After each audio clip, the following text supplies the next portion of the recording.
G'day, you going? Ian Harris from Australia here. Going to do a Q&A, my first Q&A. I've got about over 1,000 subscribers now and slowly growing, which is good. And I get asked a lot of questions and sometimes I answer them, sometimes I can't get to them. But people watch the videos and sometimes they just can't grasp what is he using here, or why does he do that, or how does he do that that's not explained in the video. So we're going to try and cover all that today.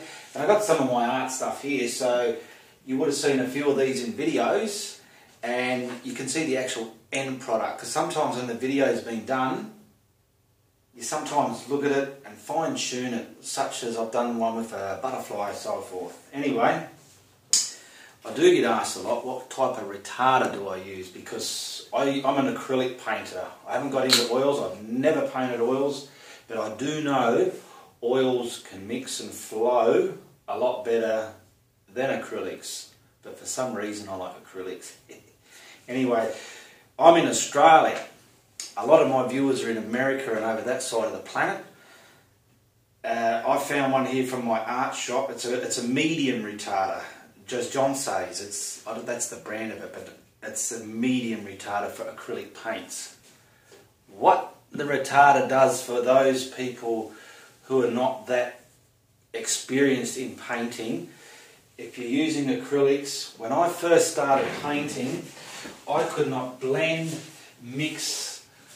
This is like one of my first paintings I ever did. Now look at that. See the clouds? It's alright for an amateur. I was happy with it at the time, but now if I produce something like that, I'd be like a bit sad about it.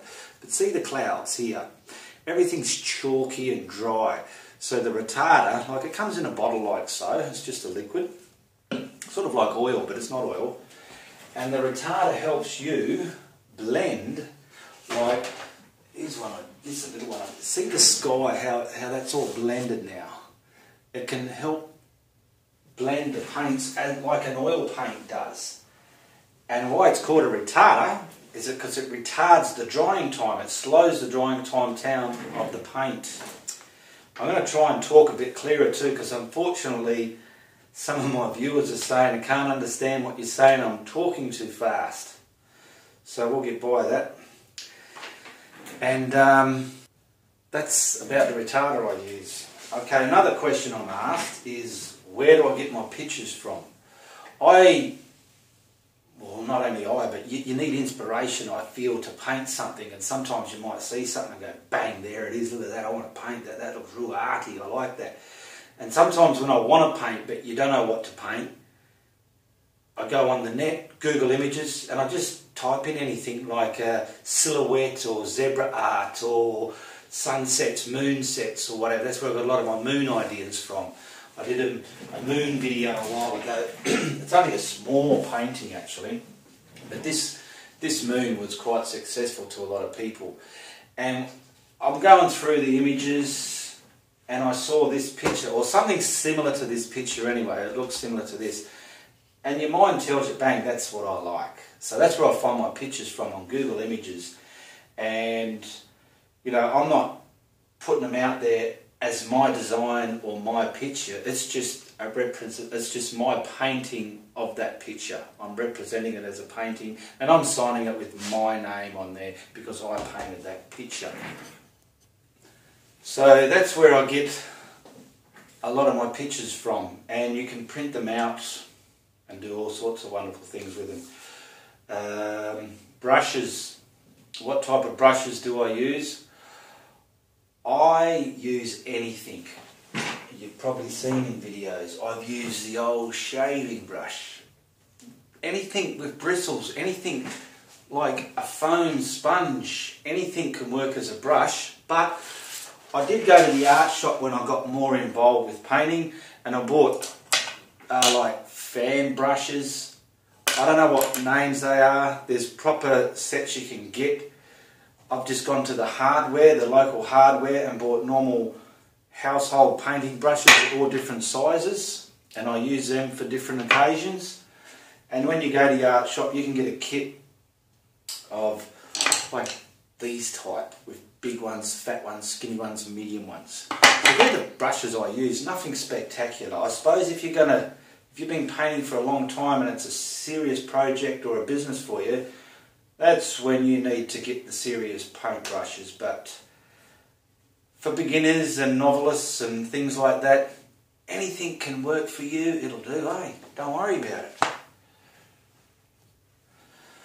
Another thing I also get asked a lot is when I put a picture, a painting up, they say, can we see the video of it? Unfortunately, not all my paintings I do are videos, but I'd like to try and make a lot more of my future paintings into videos, because for me, I've got to do everything myself and I've got to set up the camera, so it's a bit more tedious, time consuming to work it out and show you what I'm doing, where sometimes your mindset when you want to do a painting, you can just concentrate and paint and paint and paint and then you're happy.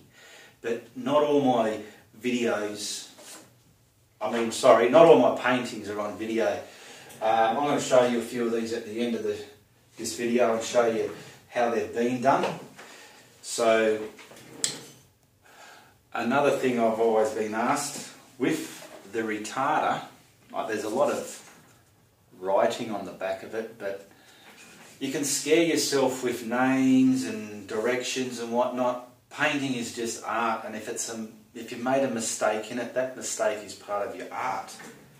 Retarder says somewhere, I think, up to 10%. So if you've got a dollop of paint, 10% of that paint should be this, but I don't really care. To me, I've just put the paint there, I just squirt some of this in there and mix it on the palette, because I know when I'm going to do a painting, I look at the layers. Let's say, for instance, me eagle, this eagle I did just the other day.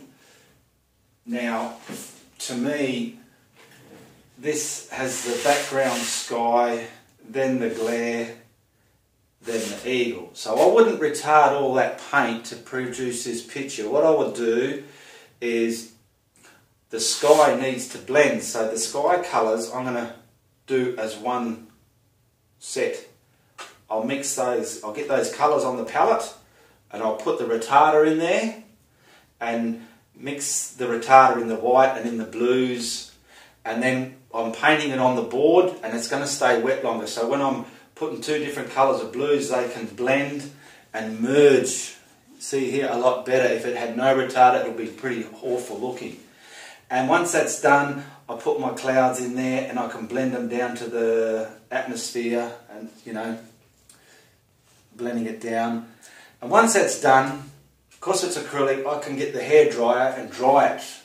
And then that's dry, ready to put the picture on. And if there's no blending involved, you don't need to add the retarder. A bit of water and paint away to your heart's content.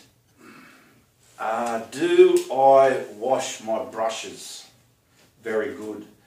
Well, when I'm doing a painting, depending if you're using a lot of little brushes or big brushes, you would have, well, you don't have to wash them good unless you're going to change the colour. Some people don't even wash their brushes. They'll just wipe it on their shirt or on a rag or something. I do not wash my brushes good, but once I've finished painting, and if I see brushes that have got some muck on it, you know, warm soapy water, wash them out. They can sit in there for a day, bring them out, flap them against a log or a board or something, and they dry out. They're ready to go again. I mean, this is an old brush from the hardware, but the way it's sort of weathered and bent up on the end, I love using this for doing bushes and trees, and that's good for that, and like feathering clouds. You become used to your brushes and you find your favourite one that's got the favourite little bend on it and things like that, you know. When I've got the dry canvas ready to paint, people want to know, do I add the retarder to the paint, the palette or the canvas? The canvas is what you're going to paint on. So I'm not saying it's the right way, it's just the way I do it. I get my paint and I mix the retarder in the paint, so the paint is being retarded, ready to put onto the canvas. Yeah, also I've asked, like, I'll start off, I'll spray the canvas, because they're dry, I'll spray it with my water bottle. not soak wet, just enough to moisten it. And I use a cheap student paint. It's an acrylic. It's just a cheap runnier one, and I use that. So once I've got my canvas ready, I've sprayed it with water, and someone wants to ask, what do you put on the canvas after you've sprayed it with water? Well, if I'm doing a sky, and I know that I want things to blend, well, I'm using just a cheap white paint. I've even used ceiling white for a house at stages, but just the paint, watered down a bit, and because I'm going to blend, I've got retarder mixed into it on the palette there. And I'm just painting that onto the board or onto the stretch canvas, whatever it is, so it's primed, ready to take your white, blues and grey sky clouds, or if you're going to do water or something like that. So that is what I spray. No, not what I spray. That's what I put on the canvas after I've sprayed the water on there. I've also, in one of me, I think it was one of my videos of a portrait, which I did a portrait here of one of my sons. I've got two sons, okay? And I thought, I'm getting into portraits, I'll do my sons anyway. So someone saw this painting on there. To me it's an abstract, but that's resembling my son, and it looks familiar to him. It's not a photo perfect painting, but someone asked, can I do realistic portraits? To me, that's his photo. I'm not trying to resemble that 100%. That's just my reference to what this painting should look like. So that's one version of a portrait, and the other one, my other son, the older one, that's his photo I took. Now that's just a reference to my painting, and I did a black and white portrait of him. So it's not I'm not trying to do a photocopy perfect. It's just a painting, it's art. And the only thing I've ever dabbled in many years ago was pencil drawing, and I've never done nothing with it. So a friend had produced this, can I draw that for her? Okay, that's about as best to realistic portraits I can do in pencil, okay, to a photo. I'm not trying to be a photo perfect, look at my picture and you're looking at a photo. You're looking at my pictures because they're art, and they're just resemblance of the picture that you're using as a reference. Another thing I've been asked or told is that a lot of people say, love watching your good stuff, rah rah rah, you make it look easy. Well, that's just not giving a damn about nothing. You don't give a damn, things will pan out anyway. What you need to do with any picture, let's start getting these so you can see them anyway. With any picture, here's one I did, it's not a video, it would have been nice if it was, but I saw this picture of a tiger. And if you really want to do a good painting, in my view, like in university, before you do an exam, you study, then you commit to the exam and see how well you go. That's my mentality when I'm looking at a picture and I think, yeah, I like that, I really like that, and I want it to be a success. So you look at the picture, you study it. There's times I've got the picture in my head when I'm going to sleep and I'm thinking, do it this way, that way. So with this one, I looked at it, I used a sponge a lot on this, and for those of you who saw my zebra video, I did it the same way. The zebra is not my design, that's a picture I saw and I thought, wow, I want to do that as well, I love it. So and I made a video of how to do it my way. I don't know how they did theirs, but I did that the way I did it in the video. And this, I studied it, the colours, so we've got the colours mixed, and maybe another day thinking about it again and working out, well, I'll do this, sponge it out, blend it in. That's how I got such, like, the people at the art shop thought I was at airbrush. I thought, airbrush? No, I just painted it with a brush and sponge. But anyway, you know, and you're able to do, and that's because it's got retarder in there as well, don't forget, good old retarder. And there's bits where, this bit, of colour and that bit a hard matte. So when I've sponged all here, you know, I'll put the picture over it, worked out the edge of his face, then I mask that up around here, and then I've got this colour, so that's masked up, and then that's been sponged into there and up there. And then the magic happened, of course, when the black brought it to life, like the zebra video you would have seen.